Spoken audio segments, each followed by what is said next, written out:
Chapeuzinho Vermelho.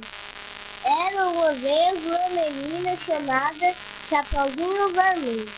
Um dia, a mãe de Chapeuzinho Vermelho mandou uma cesta de doce para sua avó, que estava doente. A mãe de Chapeuzinho Vermelho pediu que ela não conversasse com estranhos e não pegasse o caminho da floresta, porque tinha muitos lobos à solta. Eles estavam sem comer há semanas.